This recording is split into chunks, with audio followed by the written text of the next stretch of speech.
Karen, well done. You've always been very consistent in Grand Slam events, but now this is your second consecutive semi-final after the US Open. What has brought this change to your results at this level? Yeah, like you mentioned, consistency. I mean, I would say it's all the details, all the small things that you put together, in order to kind of do those steps forward and to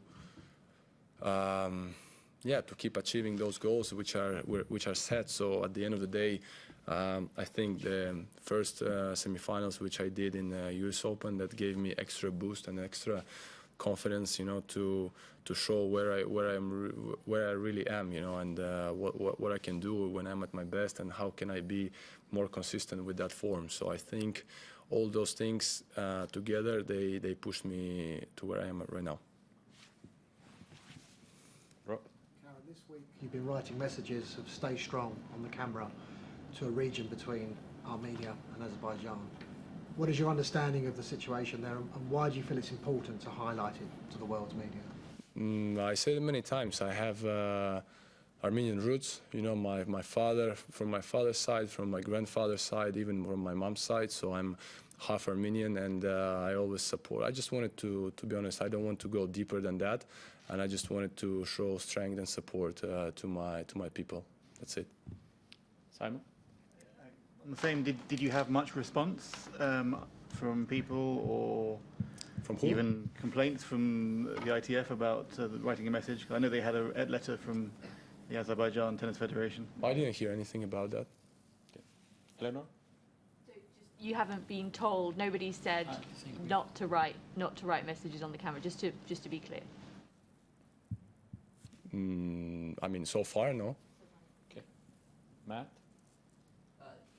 Daniil has mentioned how when you were growing up, you were sort of at the lead of this group of you and him and Andre, and then they seem to have caught up and kind of leapfrogged ahead, and now you're getting better results. Well, we'll see what Andre does. But what do you chalk that up to? And what has that been like? What was that like to sort of be out front and then get overtaken? Well, it's like competition, right? So somebody goes further, somebody stays where he is at the moment. So I would say, yeah, we were changing in a way. The last couple of years, Daniil was in front of us, me and Andre, but I mean, still, Andre was playing great. He was top 10, finishing the Masters. I was top 20, top 15. At one point I dropped, I think, to 25 or 28. Yeah, like 21. That was the moment where I had some personal issues, and this like tougher times, let's say, let's call it like this, and not everything was going as smooth, but look, I always believe in myself, in my abilities, and what I need to do in order to be at my best. So I think with my team, we're on the right direction, on the right move, and I think this kind of competition in a positive way between us helps us to get better. Look at Roger, Rafa, and Novak, right? I mean, I don't want us to compare to them, obviously, but it's kind of what pushed them through during the years, and they admit it many times.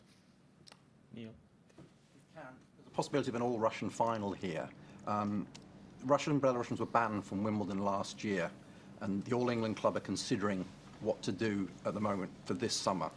So, I mean, do you have any message to them at all right now? And do you think that ban last summer achieved anything? No message. Just whatever they decide. I mean, what can I do? I think my words would not change anything, right? In a way. So I don't want to say anything because it's just no point. And if they achieved something, I think you better ask them, not me. On the win today, and look, not always the way that you want to go through with a retirement. And how hard is it when you're playing someone and you see that they're physically, they've got an ailment? So how hard is it from your side to try and stay composed and stay concentrated and make sure you can keep going in for the kill, if you like? It's part of the sport. I would say it was like a tough competitive battle until a certain moment. But at the end of the day, you don't know how serious is the injury, right? So I think this. End of the second set, when I pushed through and then took it, with 2-0 lead by sets, it's an extra pressure to the guy if especially he has some issues with physically, right, with the health. And I think also the beginning of third, you know, when you take this lead, so I mean, from the opponent, the attitude changed, so it's like way tougher to come back, you know. So I think all those things together. So I was quite focused, and you know, I knew what I had to do, how I have to push, and I did it really well. Last to Domani and Eleanor. You just mentioned, you talked about your Armenian roots. I believe you went back to Armenia in 2021, right? Just curious what that was like, and going back to a place where, you know, your family's from, what that feels like. No, I was many times, but I was many times in Armenia because I still have relatives there, and you know, and the family, part of family, and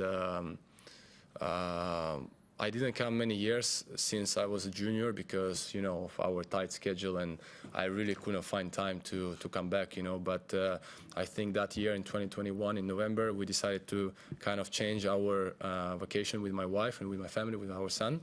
And we went there for 10 or 12 days, and we had not only in the capital, in Yerevan, but we went around the whole country, and we had a really nice sightseeing tour, and we went to different monasteries and different places, you know, and yeah, I was much more in touch with the country, and also I had like a master class at the end, you know. I was really surprised by how many kids and how many people they went to during that day, because it was not even organized in advance. It was the same day they announced, and the people went all over the country.